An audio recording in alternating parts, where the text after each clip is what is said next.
Shalom anak-anak yang ada di rumah. Senang sekali hari ini Tante Mei boleh menyapa anak-anak yang ada di rumah. Boleh berjumpa lagi dengan anak-anak yang ada di rumah. Dan kali ini Tante Mei akan membawakan satu buah renungan buat anak-anak yang ada di rumah. Mari persiapkan hatimu untuk menerima kebenaran firman Tuhan pada hari ini. Anak-anak yang belum ada Alkitabnya, boleh silakan Alkitabnya diambil ya. Oke, sebelum itu kita mari berdoa dulu. Satu dalam doa, anak-anak kunci tangan dan tutup mata.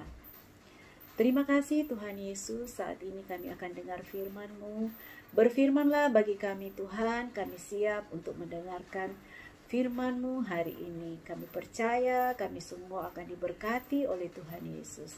Dalam nama Yesus Tuhan, haleluya, amin. Nah anak-anak sekalian, Tante Mei hari ini akan membawakan satu buah renungan yang Tante Mei ambil di dalam Injil Matius 13 ayat 3 sampai 23. Injil Matius 13 ayat 3 sampai 23. Ya, sudah dapat? Ya, baik. Apa judul perikop di atas?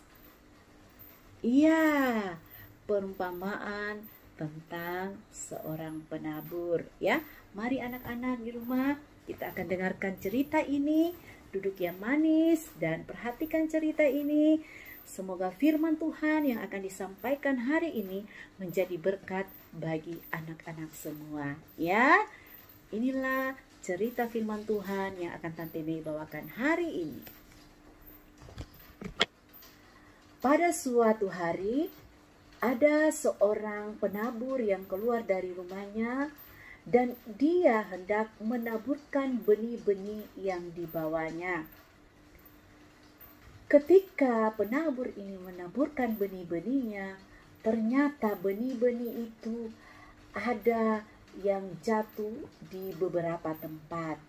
Ya, yang pertama yang akan kita lihat bahwa benih yang ditaburkan itu ada yang jatuh di pinggir jalan. Ya, mari kita akan lihat apakah yang terjadi dengan benih yang jatuh di pinggir jalan tersebut.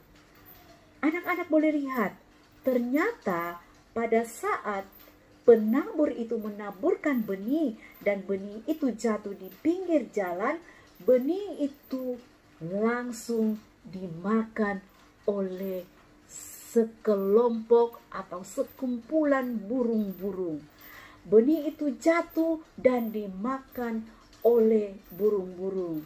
Dalam Injil Lukas lagi dijelaskan bahwa bukan hanya dimakan oleh burung saja, tetapi benih itu juga diinjak oleh orang.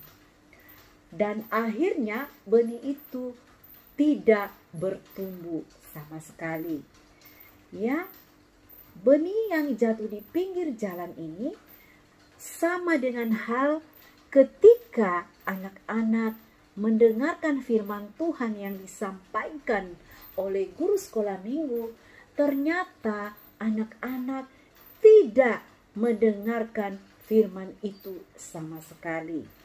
Ya, ada anak-anak pada saat disampaikan firman Tuhan hanya bicara sendiri, ada yang bermain sendiri, ya, ada yang bermain dengan teman-temannya, ada yang menggoda temannya, ya, sehingga firman yang disampaikan itu mereka tidak perhatikan.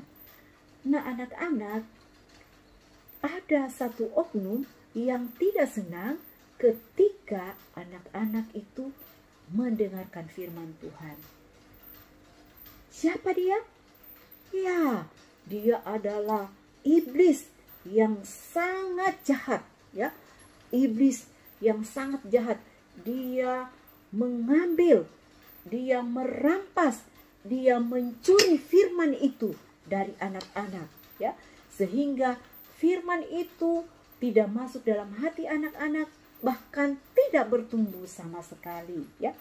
Firman itu diambil, dirampas dan dicuri oleh iblis. Itulah artinya benih yang jatuh di pinggir jalan. Mari kita lihat yang kedua.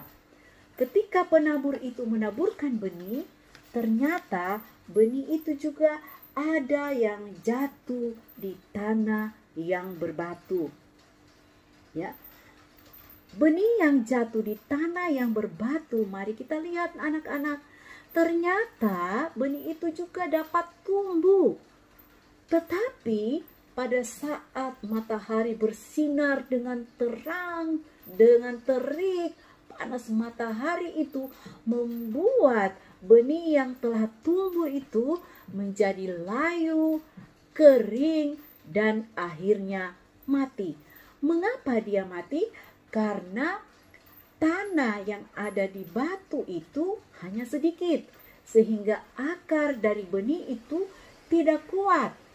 Itulah yang menyebabkan ketika matahari bersinar dengan terang, benih itu menjadi layu, kering, dan mati.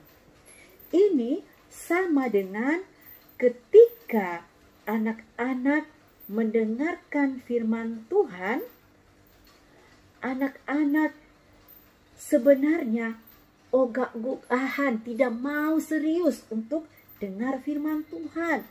Ada anak-anak yang ngobrol sendiri, ya.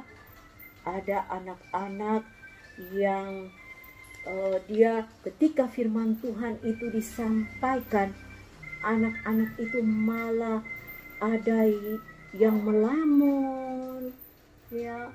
Dia ada mengantuk, bahkan ada yang tertidur. Wow, waktu firman disampaikan dia tidur, anak-anak.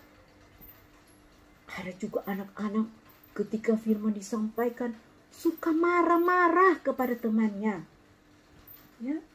Malah ada yang menangis lagi pada saat firman Tuhan disampaikan.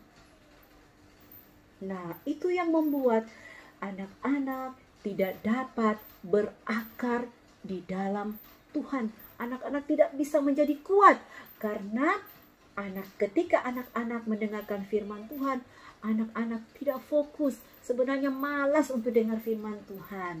Itulah benih yang jatuh di tanah yang berbatu. Yang ketiga, kita lihat ketika penabur itu menaburkan benihnya, ternyata ada benih yang jatuh di semak duri. Mari kita lihat. Wow, ternyata benih yang jatuh di semak duri itu juga bisa bertumbuh. Lihat, dia bertumbuh, ada daunnya. Tetapi kita lihat juga, wow, semak durinya itu semakin tinggi, semakin lebat. Dan tumbuhan yang hidup itu, benih yang hidup itu jadi terhimpit, jadi terjepit oleh semak duri di sekitarnya. Dan akhirnya benih itu pun mati. Nah, anak-anak, ini sama halnya ketika anak-anak mendengarkan firman Tuhan, tetapi sebenarnya anak-anak itu tidak mendengarkan firman Tuhan. Pikirannya itu melayang. Dia pikir, waduh, tadi aku lagi nonton film sebelum ke sekolah minggu, tapi belum selesai. Aduh, bagaimana ceritanya ya? Apa akhir ceritanya ya? Ada juga yang berpikir, aduh, lama sekali tante, Om menyampaikan firman Tuhan. Cepat-cepat Om, saya mau jajan di luar sana, saya mau beli snack. Bahkan ada yang berpikir, aduh, aku tadi punya roti di rumah. Aduh, semoga rotiku tidak dimakan oleh mama, tidak dimakan oleh kakak. Ya, bahkan anak-anak ada yang sementara dengar firman Tuhan, ternyata mereka hanya main HP. Bahkan ada yang main games waktu firman Tuhan disampaikan. Nah, itulah anak-anak, contoh anak-anak yang seperti benih yang jatuh di semak duri. Anak-anak sebenarnya tidak mau dengar cerita firman Tuhan, karena firman Tuhan yang disampaikan itu membuat dia bosan, ya, tidak serius dengan firman Tuhan. Yang keempat, mari kita lihat ya. Ketika penabur itu menaburkan benih, ternyata benih itu ada yang jatuh di tanah yang subur. Dan lihat, benih yang jatuh di tanah yang subur itu, wow, dia semakin bertumbuh,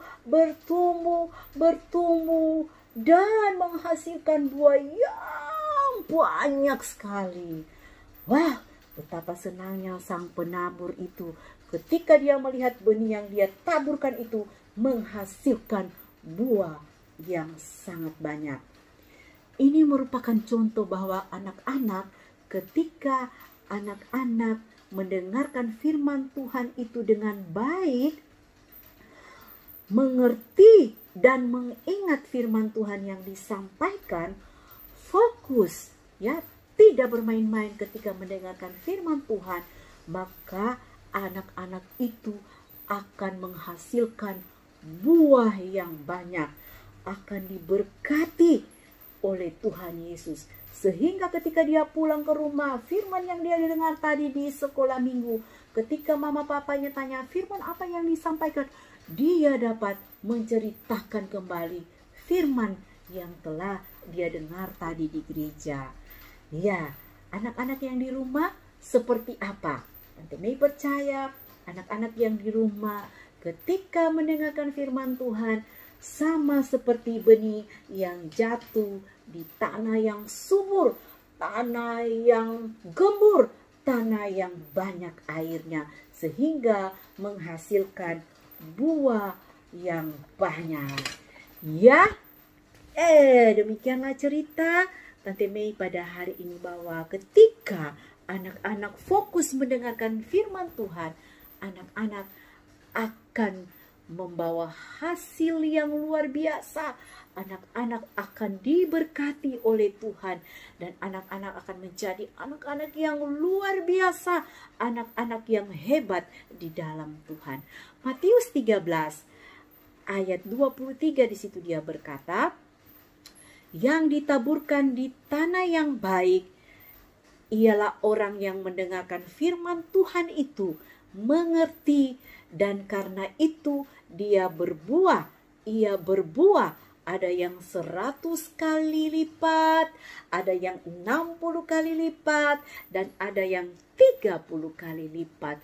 Berhasil karena dia mendengarkan baik-baik firman Tuhan, mengingat dan bahkan melakukan apa yang dikatakan oleh firman Tuhan.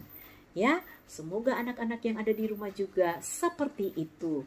Nah, ayat hafalan kali ini Tante Mei akan berikan kepada anak-anak yang terdapat di dalam 2 Timotius 3 ayat 5. Ayat hafalan kali ini terdapat dalam 2 Timotius 3 ayat 5 yang berbunyi demikian.